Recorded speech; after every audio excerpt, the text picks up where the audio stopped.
inspire our viewers to thrive, not just survive. Let's take a moment to introduce your Thrive Tribe. Noel Ramos, financial coach from Atlanta, Georgia. Sabrina Protip, author and life coach from Tampa Bay, Florida. Stacy Soley, menopause coach from Palm Harbor, Florida. Gina Marie Casano, transformational coach from Bayville, New York, along with our business correspondents. Dana Washington, real estate investor from Tampa Bay, Florida. Deidre Pittman, tax strategist from Tampa Bay, Florida. Brianna Johnson, financial coach out of Chicago, Illinois. And Sylvia Camacho, financial coach from California. Now let's get ready to be empowered, and here's your Thrive Tribe. Thriving Women Talk is powered by the Trendsetter Mentor, an exclusive membership for mentorship on Facebook.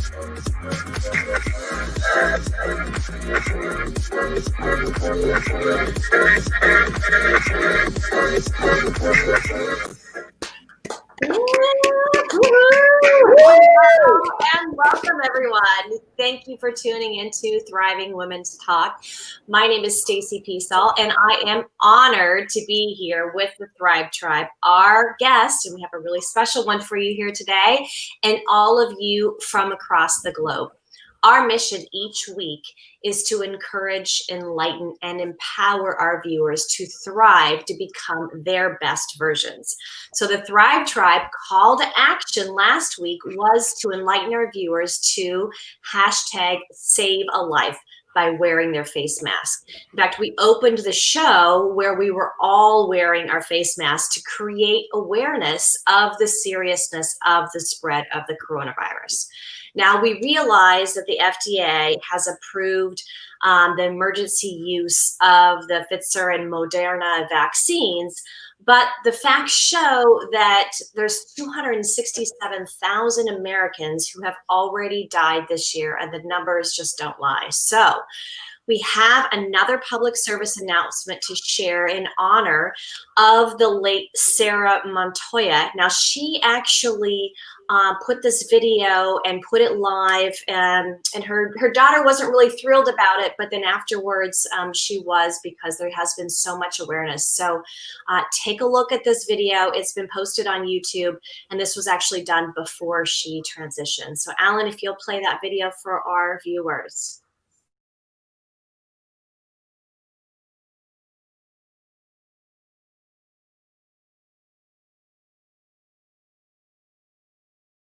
It's not a joke. I don't know what more or how much more I could express. Hello, everybody. I know we're always best to get on Facebook to talk about the things that we're doing in life, partying, getting drunk, not taking life for granted. As of Tuesday, I have been admitted to the hospital for COVID. Never in my life did I ever think that I would be fighting for my breath. Something that we take for granted every day when we wake up. Please do not put your families at risk.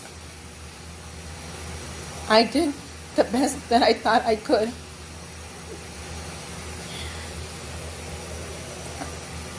It is not worth it. Put your masks on. Don't go out if you don't have to.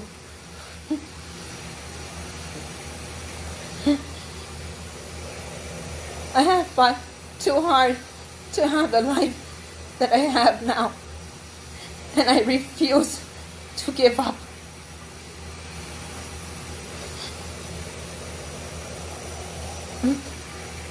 I miss my kids. I miss my husband down the hall. It feels like he's so far away. I want to say thank you to everybody who has been checking up on me and my family. But I grant you, with the grace of God, I will be walking out of this hospital. I don't know when, but I will. This is too much stress, not just on myself, but this is a lot of stress on my family. 3 years ago, I held my mom as she gave up her last breath. I'm not ready. Nobody could ever be ready for this. Everybody thinks it's a joke. It's not a joke.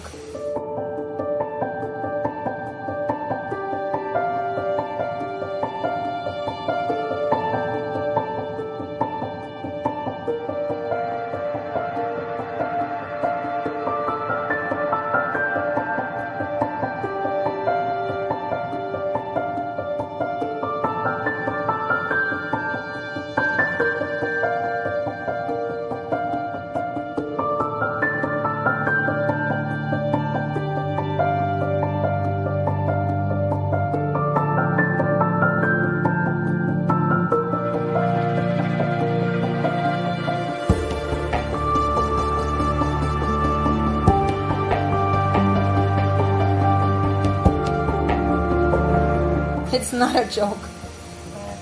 I don't know what more or how much more I could express. Oh, wow. What a powerful and just vulnerable video for her to be able to share that. And we want to thank our viewers for allowing us the privilege to shine a light on social issues that matter. And we hope that everyone will do their part to save a life. And if you struggle with this request, think about the men and women that work long hours in our hospital to save lives at risk of their lives. So when this really comes close to your home, and it really can it can really shake things up. And I know for, my family and a lot of other families that have been affected. So as we're going into the holiday season, we're just encouraging everyone to wear a mask and to be safe. So I know, Sabrina, you wanted to lean in and kind of share with our listeners some more things that we're going to be sharing in our episodes today. Yes, Stacy, thank you so much. And, I take a breath easy. These are things we take for granted. So hashtag save a life. Thank you so much, Stacy, for sharing that empowering, life-changing story with us. Thriving Women Network's vision is to empower women from around the world by sharing stories of empowerment, that women who thrive through life adversities, they haven't given up hope, and they continue to empower others. Our guest today is the epitome of that, a perfect example of a thriving woman. So before we introduce Shonda Scott, the Thrive Tribe has prepared a tribute to her lifetime of achievements. Our co-host will share brief stories about Shonda's bio. But first, in the 1920s, Shonda's great-grandfather, son of an enslaved Black woman and a white slave owner, became a real estate developer in Colorado, building homes for Black people in segregated Rocky Mountains. His business and his passion fueled the civic duty to help those who had been disenfranchised and to thrive. If not for the business of others like her great-grandfather and owner of Colorado's historic lodge, this was the only Black resort in the Western United States during the middle 20th century. Many Black people, including celebrities, would not have had a safe place to stay during their travels in the Jim Crow days. It was because of their business that many people of color were able to create and promote political agendas. Shonda's parents, along with several other business owners, helped to transform the landscape of Oakland's business and civic communities in the 1980s, employing over 600 people. That's a huge number, especially back in those days, mostly people of color. Her parents' business was instrumental in launching the next generation of Oakland's small business owners, as well as supporting the city's African-American politicians whose ideologies were in line with their own. At that time, Oakland had become known as California's Chocolate City. I was unaware of that because of the opportunities available to Black people in both business and the civic arenas. Stacy, did you want to lean in on that a little bit more? I did. This is just, I loved what we're hearing here. So Shonda's personal path to becoming a civic and business leader started as a child with her parents. So she was often the only child attending community meetings with her parents. And during that time in business, she witnessed them build, according to Black Enterprise magazine, one of the top 100 Black-owned businesses in the United States, while remaining civically engaged in the local political landscape, fighting to ensure diversity in our education and contracting communities. So she learned from them that her civic contribution is not for us or even our businesses, but for the betterment of our community. And at that time, Oakland had become known as California's Chocolate City, like you had mentioned, because of the opportunities available to Black people in both business and civic areas. So this is just fascinating. I'm so excited. Brianna, I know you had some things you wanted to share as well. Absolutely. This is definitely going to be an amazing time for us to talk to her. Just transitioning from that video that was so heartfelt. I'm happy that we can bring up the energy with some positivity here, because I was almost in tears. But in Shonda's formative years, the early seeds of civic duty bloomed when she attended an all-girls Catholic high school. The fact that it was all girls meant all women leadership too. I love it. And all of us who ran for elected office and won were cast into the world of leadership and civic duty at a very early age. In fact, community service was expected, an expectation that continued while she was at UCLA. So in college, she married these two worlds by studying political science and business economics, growing up and knowing the impact that the civic participation has had on the business world, and knowing the success is found when both worlds actually coexist, made it inevitable for her to pursue business and link it with civic engagement. Now, through the world of politics, she discovered the fundraising for political candidates in initiatives that align with her morals was an important role in shaping the political atmosphere as running for political office. So this is just absolutely amazing. Noelle, I know you have some more fun facts to kind of cover with our tribe about this amazing woman. Definitely. Thank you, Brianna. I'd love to keep continuing on her achievements. So Shonda mentioned in one of her interviews with Authority magazine that growing up, the Bible and Malcolm Gladwell's book, Outliers, yeah, it's kind of country accent, made a significant impact on her life. She stated that both books changed and also shaped her. And she often was found quoting from both of the books. You can hear that you can hear her say, "I can do all things with God," 1 minute, and then another, then talk to someone about the importance of mastering their craft by getting in your 10,000 hours of practice at your life's passion. She also empowers women to read. She empowers and she encourages them to read Gladwell's book to fully understand the significance of this 10,000 hours. And Shonda shared that both books helped shape her thinking on how to achieve success. And the Bible scriptures, it gives her balance and it gives her spiritual guidance on how to live her best life. And while Outliers put things into proper perspective in terms of how to follow her core principles and put into work so that your level of mastery excels. So with faith and 10,000 hours of work, you can achieve greatness. So right now we're going to take a sponsored break, but when we come back, our co-host Sabrina Prodick will introduce a special guest, Shonda Scott, that we are raving so much about right now. Well, winning the Stevie Award for me has been an opportunity for us to have a platform internationally for people beyond just in our areas that we serve in the United States, but worldwide to know about us and provide a platform for us to reach larger communities with the work that we do in public relations and touching communities in diverse areas. Well, personally, it's just an honor to be nominated and then a finalist and recognized, and then actually have people who don't know you personally, but then actually can honor the work that you're doing. So it actually adds a bit of validation to you being able to pursue your passion and have someone recognize that great work that you're doing in your communities. Thriving Women Life Strategies is powered by Women Entrepreneurial Empowerment, commonly called WEE. The organization's mission is empowering women entrepreneurs through a platform of visibility, education, and strategic growth and development within the networking arena. Their doors are open to women of all ages, millennials, new startups, small business, and those needing a boost. If you are committed to excellence and you want to know more about WEE platform, message founder Sabrina Protic on Facebook or email her at www.agelesstechniques.com. Back to Thriving Women Talk.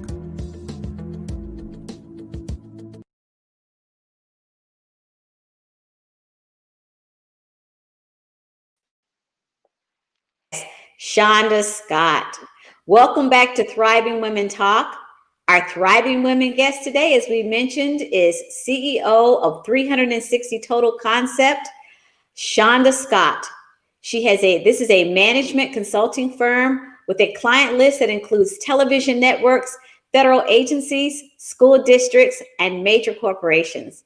Shonda opened her first business, the First Cyber Coffee House in Las Vegas, but has since returned home to become a second-generation Oakland business owner, with business also in offices in Los Angeles and Washington, D.C. She's a civic leader and a philanthropist who leads efforts to assist Oakland School and to promote cancer research and to support cancer survivors through her nonprofit Pink Access Foundation. She was appointed to President Obama's platform committees in 2012 and was a 2006 CBC Young Leader. In addition, Ms. Scott is familiar to local television viewers for her talk show Spotlight with Shonda Scott, which features positive Bay Area stories highlighting unsung heroes, local officials, and entertainers. Shonda, welcome to Thriving Women Talk. As you can see, we did our homework on you, and we appreciate you taking time out. Thank you so much. Now, Shonda, did we miss anything? The only thing you miss is that I have a wonderful son that I just love and adore. But everything else, you got my entire life, things I didn't even remember that had happened in my life. So you surely did do your homework. Well, thank you. And I did see a picture of your son standing there with President Obama. So proud moment for a mama. And I heard he's on your cell phone camera. So screensaver.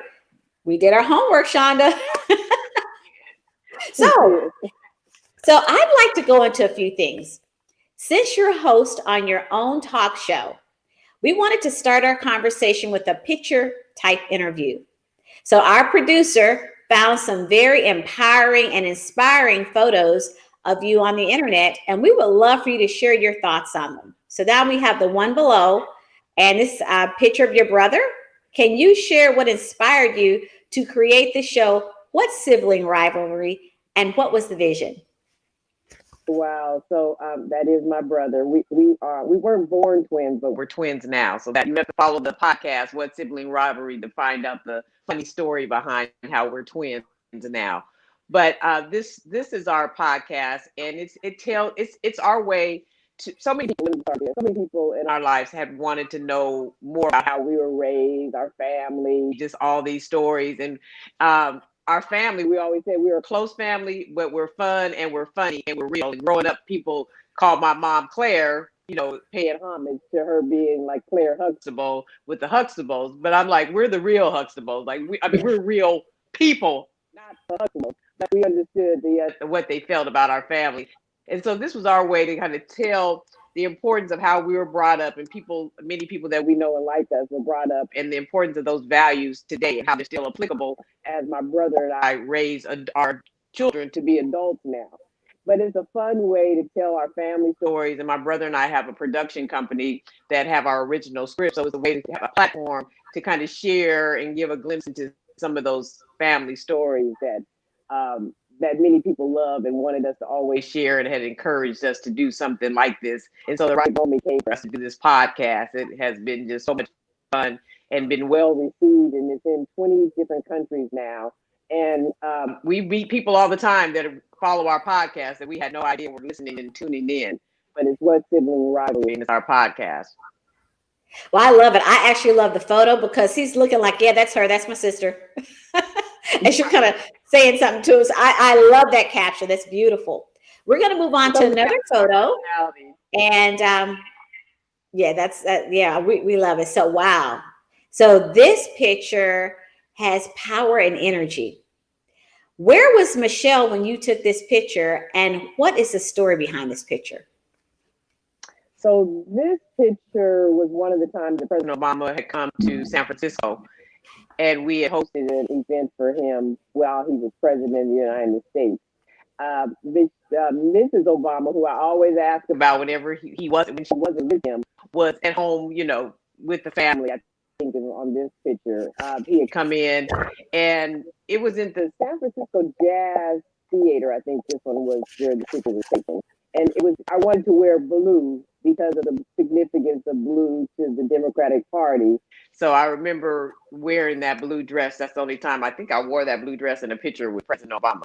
And so I just had in the flag and that's the flag. And just the, you know, for me, we always said whenever we would be in the presence and working with the Obamas and invite hosting events with them, it never got old. Like it never got old. We never were jaded. Like every moment was significant and important. And no matter how many times you saw them, it is still that way. You know, they're such amazing people, and everything that you see of their image and what you believe they would be like if you met them or saw them, and what you see is truly who they are. They're really authentic. And the reason why I even started supporting the Obamas was because I met Michelle Obama first, and I was like, if this brother can be with this strong, powerful, amazing, impressive woman, I'm like, that's a bad man, and we're behind him 100%.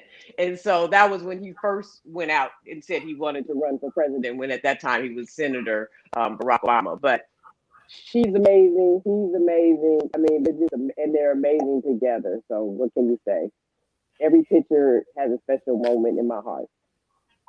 Beautiful. And my takeaway on what you just said is the honor that you give them. I think you said you haven't worn that blue dress since that photo? I said I actually haven't worn that blue dress since that photo. I didn't even think about that. Yeah, but I wore that blue dress for that photo for the significance of blue with the Democratic Party and the president and the leader of the party. Beautiful. So let's move on to our third photo. And what inspired you to create the platform Spotlight? And what mentoring advice can you share with us that you would have desired? So Spotlight with Shonda, it was started as a platform for us to tell stories, positive stories about people who had come from Oakland, California, a place that has a lot of rich history. And we have record to know that Oakland had the most impact on Black culture outside of the states in the South. The Western states, Oakland has had the most impact on Black culture with the history of the Black Panther Party, and then a lot of the elected officials who came through Oakland. And like I said, it was this chocolate city of the West because so many people, African American leaders, came from Oakland. But the press and the media, the way they depicted Oakland was always in this negative light. I mean, Oakland's a city with a high education rate, a high per capita income rate. There's a lot of positive things that were coming out of Oakland, but the only stories that were being told were from the place of negativity. So the show was a tale about all the people who graduated from Oakland Public Schools that were successful, like Bill Russell, who's an all-time NBA leading coach and winning of championships. There is Tom Hanks from Oakland. I mean, you know, this goes on and on and on. People don't even know these people came from Oakland and went to Oakland Public Schools.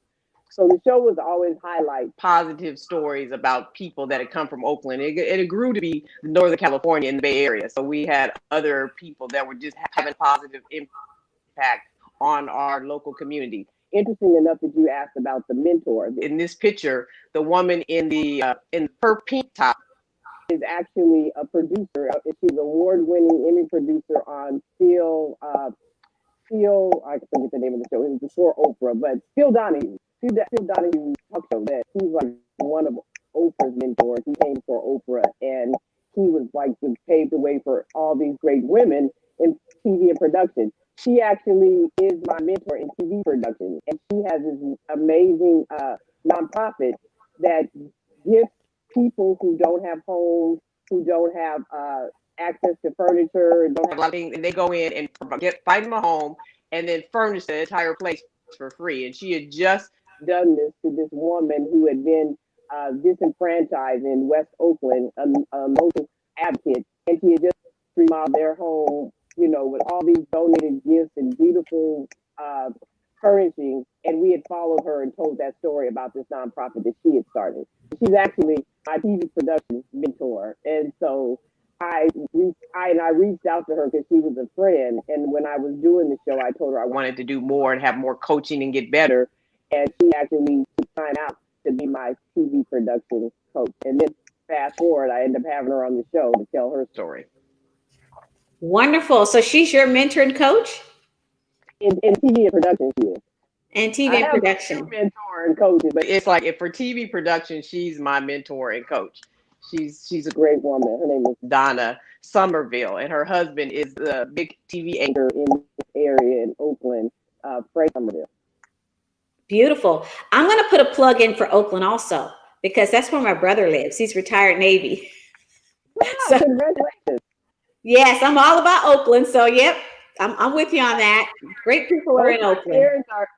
Both my parents are retired Navy too, officers in the wow. Navy. They both were, right. That's actually how we got to Oakland. My mom had gone to the University of Colorado on a naval scholarship from Houston, Texas.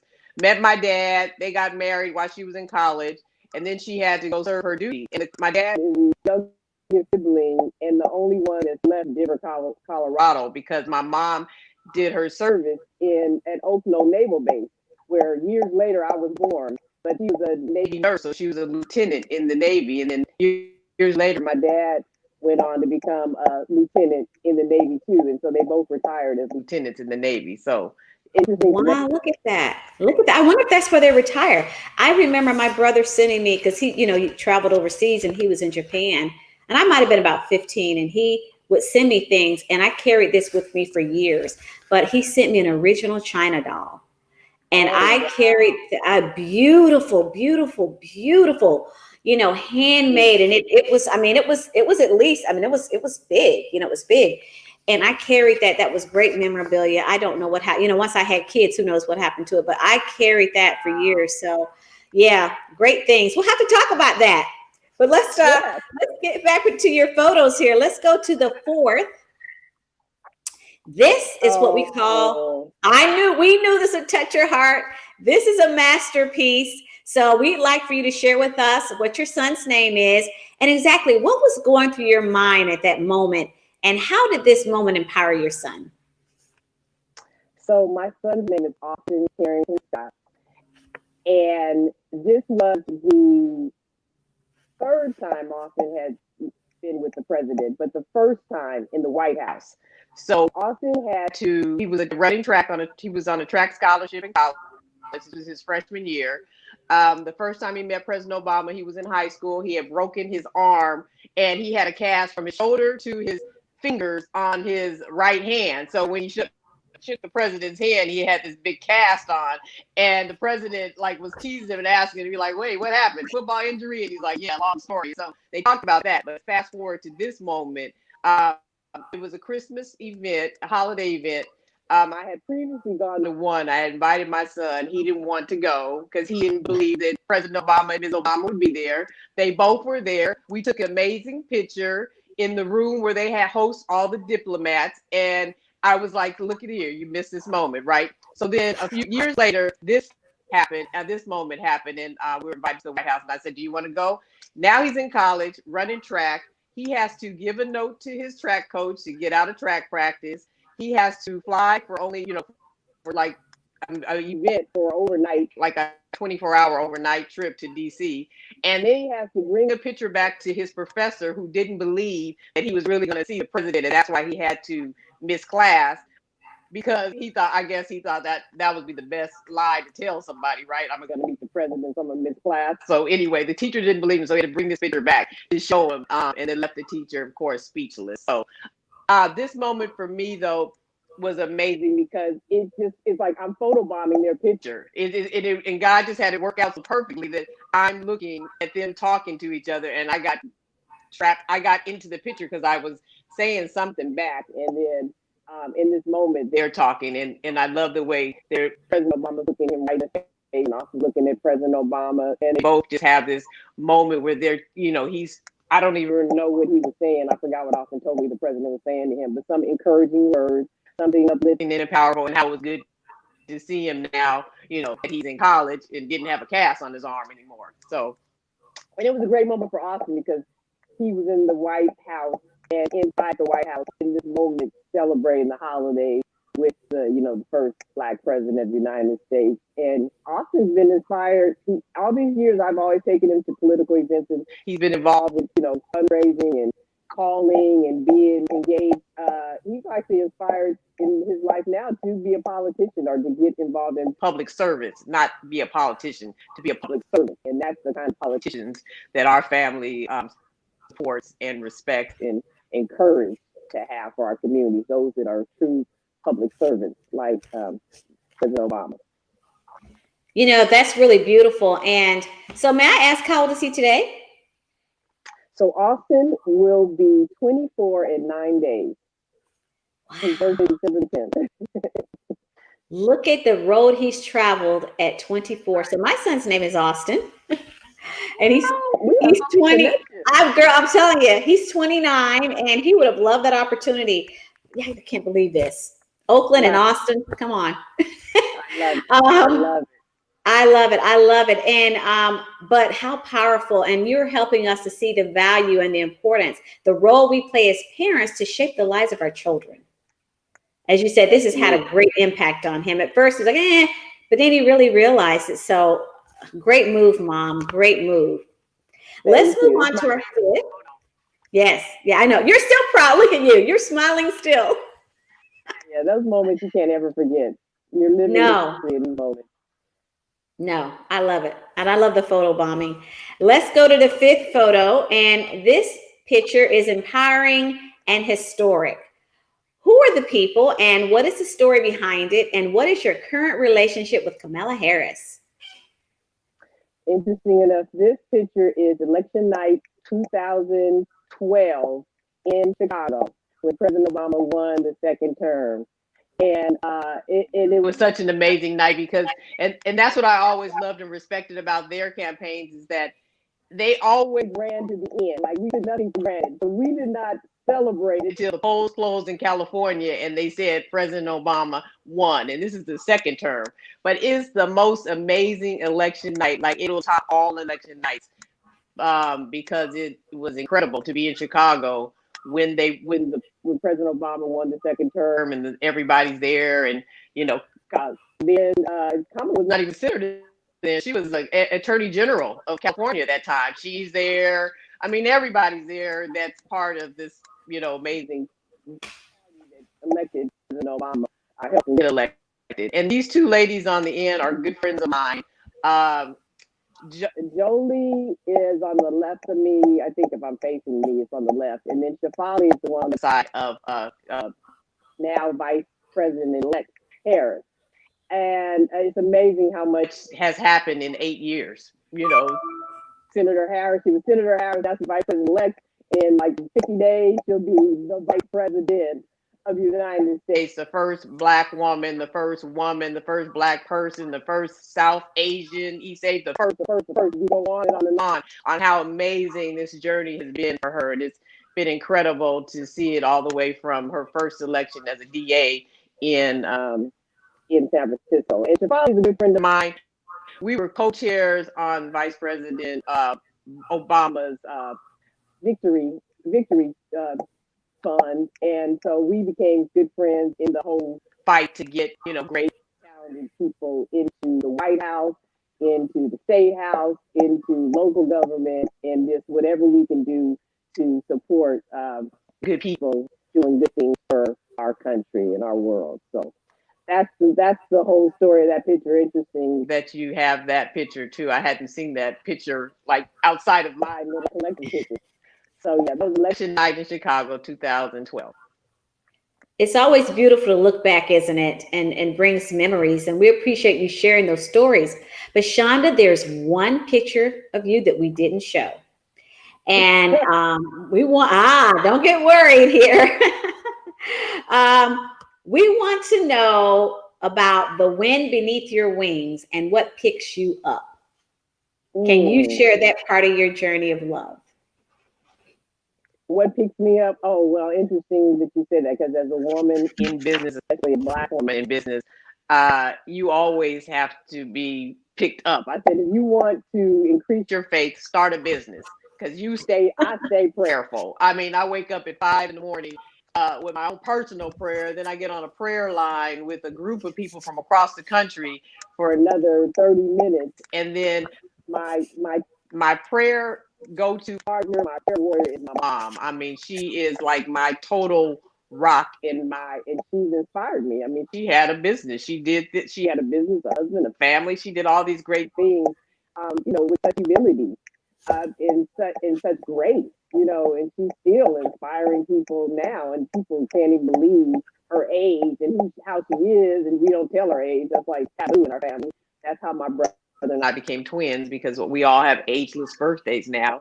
But my mom inspired all of that. And so if I were going to say it was a human being, it would be my mom, who's really my rock, who I lean on for so much. But my son is my inspiration. I feel like motherhood totally changed me for the better. It just totally did. I mean, not that I was a bad, awful person, but I just know my evolution, my compassion, my nurturing, all these things just kind of blossom even more once I had my son. And so much of my life has been focused on ensuring that I did everything that's best and right for him to develop into an amazing, incredible human being.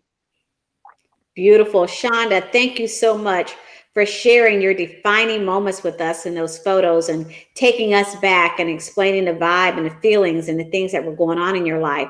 We're going to take a sponsor break right now.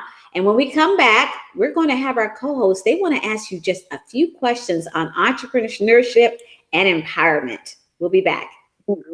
Thank you.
Welcome back to Thriving Women Talk. And we are so honored to have our special guest, Shonda Scott, CEO of 360 Total Concepts. Shonda, we have a very diverse group of women entrepreneurs that respect and honor the power of mentorship. Can you share with us who was your first mentor and how did that relationship impact your career?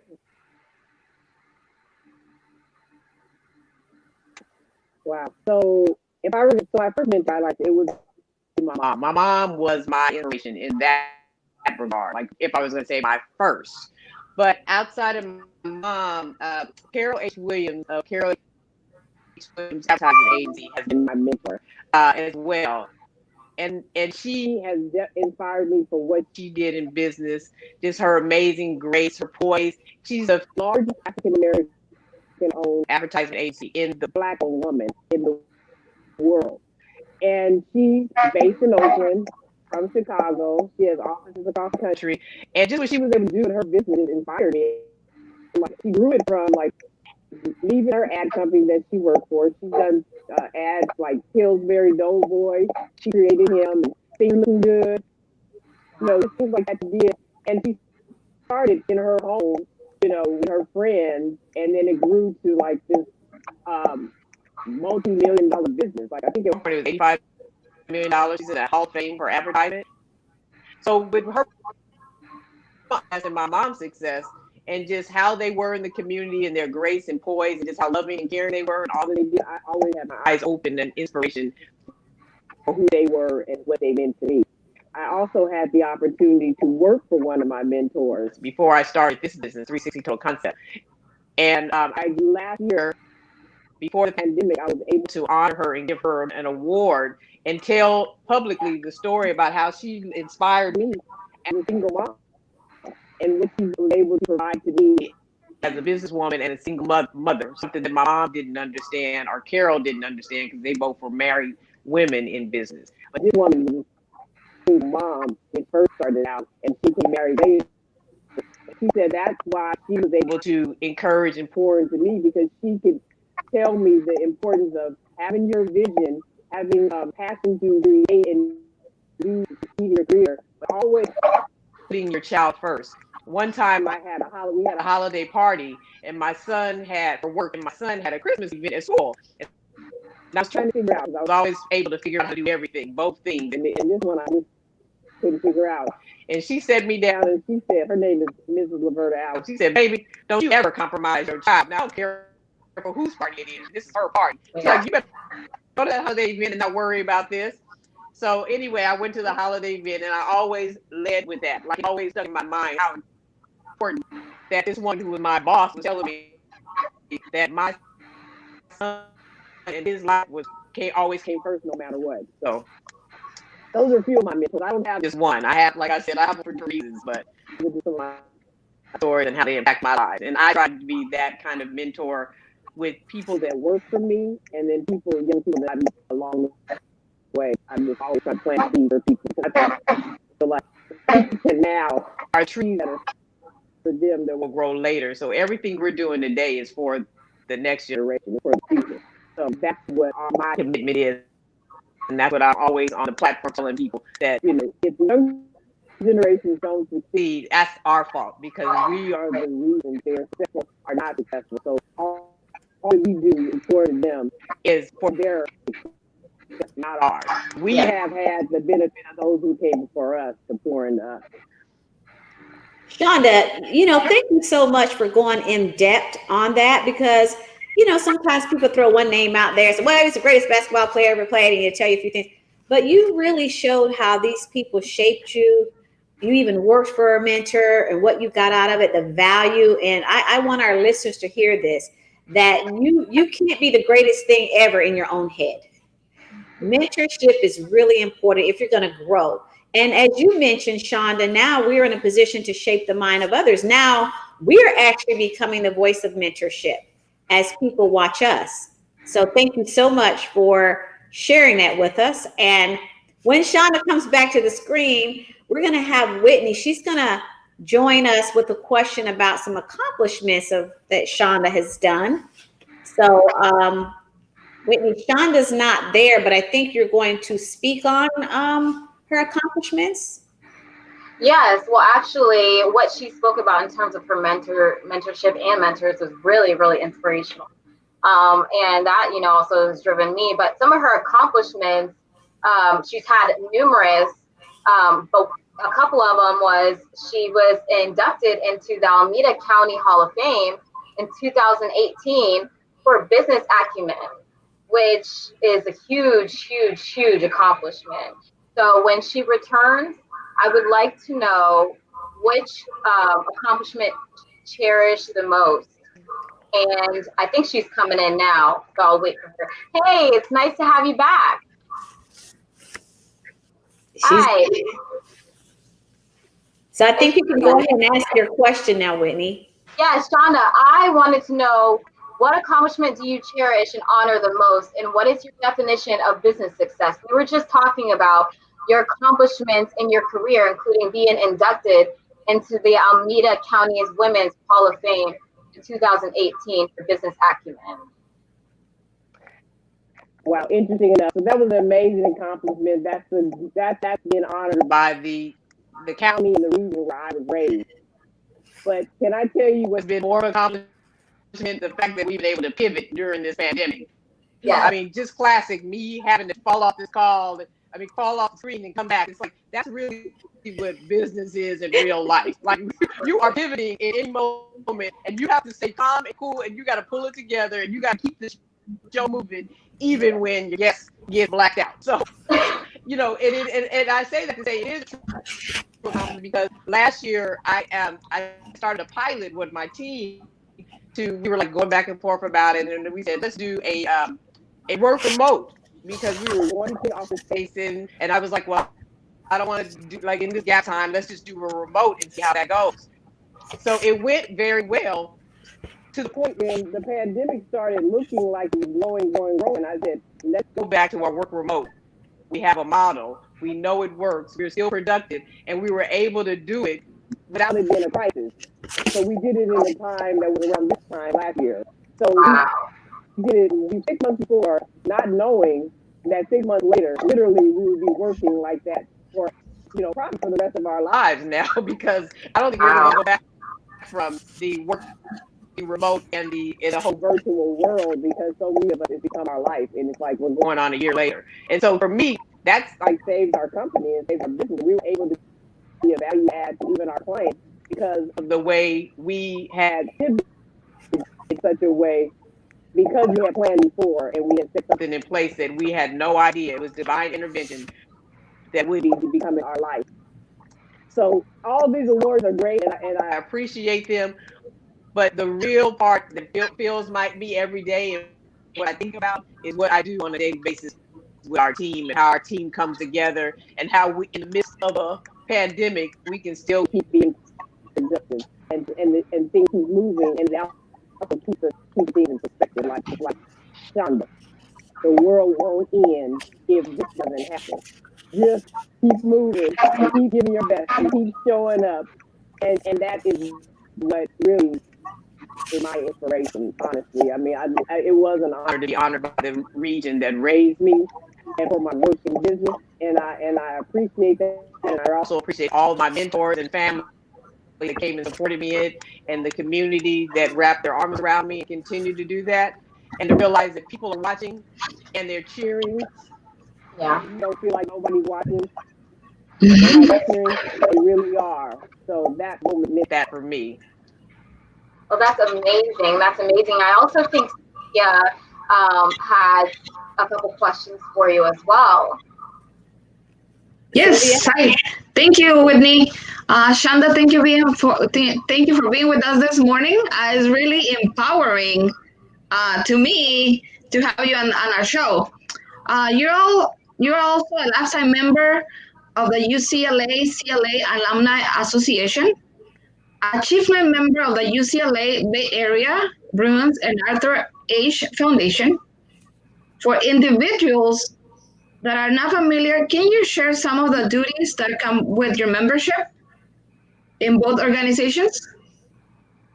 So, membership is what you make of it. I always tell people I'm the chair of the African American Chamber of Commerce in Oakland too. People would always ask, like, what would the chamber do for me? I'm like, membership is not about what something's going to do for you. You know, if you get more out of things when you pour into something, and then the blessings that come from that, you get way more out of that than waiting for something to give to you. So in membership with these organizations, I'm always in a place of giving back. And that's why I'm even joining those groups, because I want to know what I can give and offer. And if there's a time where I need to raise up and step up and be in leadership, that's my commitment to give back to the community. So for the UCLA organizations I'm a part of, I love UCLA. That was my dream school. I got into UCLA. It was my best time in my life to go accomplished. And I had so much fun, and the people there are such my friends and still my friends.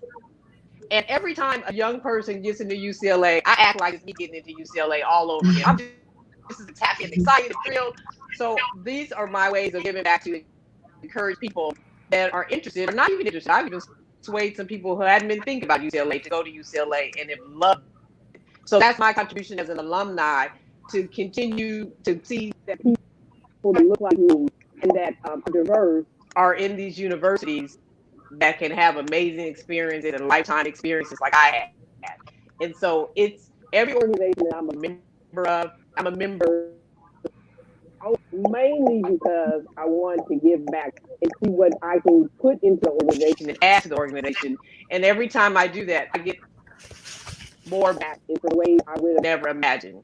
So membership to me is what you make of it. And I always think we can look at it, especially for organizations that are run by volunteers. You know, they have limited funds. So to go in thinking, what can I get from them, is just going to drain from that organization. But if you can go in and say, what can I give, then you're going to get back.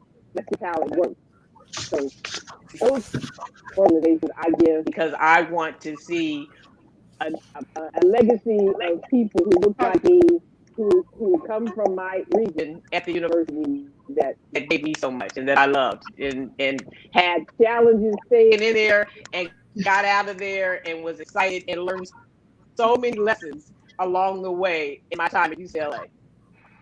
That is really true. That is really true. When you give, you receive, and that's the best blessing that we can get. Another, from your perspective, why should entrepreneurs join organizations and foundations, and what organization is more for women entrepreneurs? I'm sorry, I didn't hear the question. I didn't hear the. Why should entrepreneurs join organizations and foundations, and what organization is most for women entrepreneurs? You said what organizations are good for women and entrepreneurs? Is that what the question was? Yes. What organizations are good for women and entrepreneurs? You know, not entrepreneurs. You know, I don't. Okay, let me just be honest. I don't really go into rooms looking at myself as a woman in the room because I don't see myself. I always tell people, like, when you're in the room, people are looking at you and you're looking out at them. So I see myself from the inside out, right?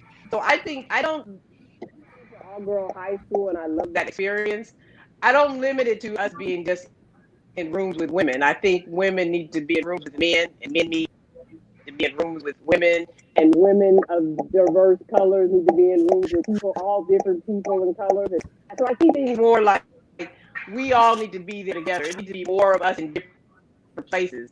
So the organizations that I'm a part of are all, I think, pretty much co-ed organizations. Only one all-woman type of organization that I was a part of in my adult life, it has been Emerge. And it's not about entrepreneurship. It's about training women to run for elected office. And I was on the board of Emerge. And I think that was important because so many women don't step out to be elected because of the reasons that many of us understand. Like, women feel like they have to be 100% perfect, or they have to be, 10 of the things you need to be having a requirement, where they say men can have 2 or 3 and they'll go for it. So this group was just encouraging women to get out and run. And like now we see, we have those, first a woman vice president elected. We have so many women in Congress that have come in this year. The class, I think, the most women in history. The same thing in California. So many women elected officials. My mayor of City of Oakland is a woman. The mayor of San Francisco is a woman. I mean, and they're both from the cities where they are mayors. So it's more my relationship with women only organizations have been more on the political side than my business side, because I feel like on the business side, we're in the room with men and we have to be comfortable sitting at the table with men and bringing other women with us. But I'm not necessarily exclusive of women organizations in the side of business. That's how I handle it. Because most of the rooms I'm in are mostly men. So I think it's important to understand how men are thinking if your room is going to be filled with a lot of men. So I think that's why I feel like it's important to be in more co-ed environment and bring more women in to places where there are not as many. Awesome. You are, first of all, entrepreneurship is no walk in the park. So I just, have a high honor for entrepreneurs in general, and especially strong women.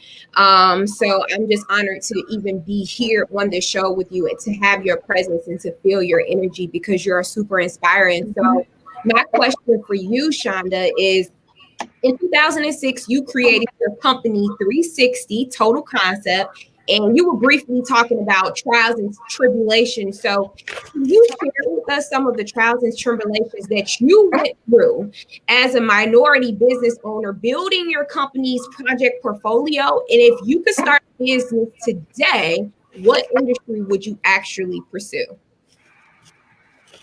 So first of all, I want to thank all of you all. I think this has been so much fun. Where I am, it's early in the morning. It's like 9 o'clock, right? But this has literally made my day, and you have no idea, because as entrepreneurs, you go to sleep at night thinking about the people. If you have to work for you, you're thinking about the people that you employ. If you have clients, which you have to be an entrepreneur, you're thinking about them and how you're delivering for them. So you don't sleep at night. Like, I sleep 4 or 5 hours.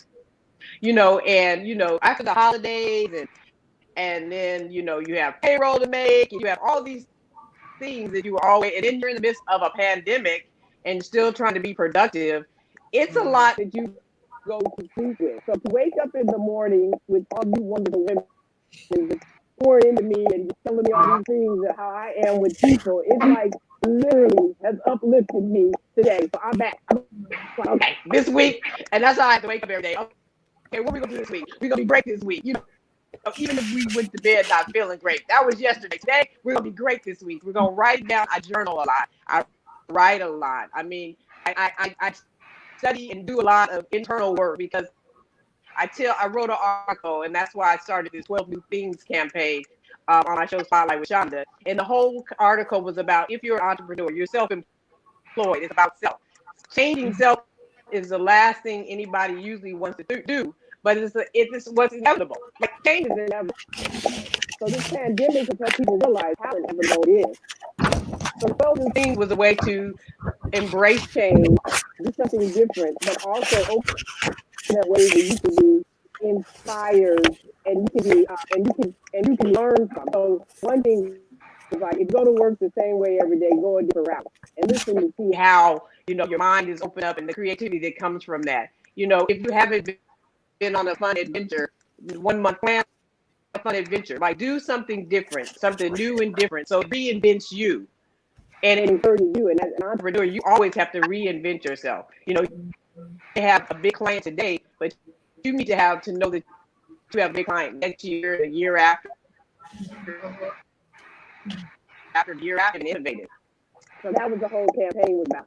And so it's called 12 New Things. And it's a way to make change fun and exciting instead of, fearful and anxiety ridden. Because it's one thing that we have no control over. We're going to change. So it's a way for you to take change and embrace it. And I said it as an entrepreneur because it's like you're self-employed. So if anything's not working in your company, if anything's not happening around you that you want, it's about self. So the article was about how do you change self? How do you improve self? And part of it was like, from that came the 12 new things. Like, make it fun, make it exciting, and see what you evolve. It makes you open you up for so much more creativity and things that you really never imagined. So I have all the people tagging me talking about what they're doing new and different, 12 new things. So it was a 1 year journey. Every month I did something new and different. And last year, my last trip was right before the pandemic, a trip to Dubai and Maldives, and it was something I always wanted to do. And thank God I did it, because I don't know when I'll be able to do it again if I had waited, if I had put it off. And I took time off to do it, and it changed my entire life and perspective. And then it made me realize that 12 new things isn't just a year-long campaign. It's actually a lifestyle. And then lo and behold, we have a pandemic, and we're finding something new and different every day. So, we're producing TV content now virtually. Like, we never had to do that before. Our TV content is in a room, on a green screen, with cameras. Now we're zooming in from all around the world and impacting people beyond the area that we have. We're impacting people worldwide now because of a pandemic and because of how we were saying. Awesome. All right. So I know Sabrina wanted to chime in. I did. I wonder if we can bring Stacy in. We have a little surprise for you. We're kind of near the end of the show, but we just kind of want to get your perspectives on something. If we kind of throw some questions at you, so we're gonna let Stacy throw a few questions. It's just only a minute, but have fun, Stacy. Yeah, absolutely. I know, Shonda, you said you like to have fun, so we put together just a real quick kind of rapid fire questions. So are you ready for a little impromptu? That's right. We embrace it. I'm ready. All right. So first one, rap music or jazz music? Jazz. Nice. Okay. Dancing or karaoke?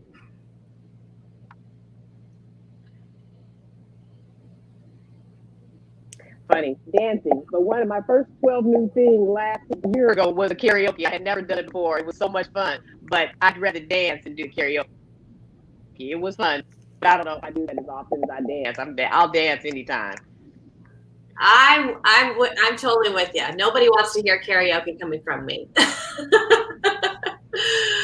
Okay. It looks like she just dropped off. Oh, wow. Okay. Well, we got a couple questions, didn't we? Yes.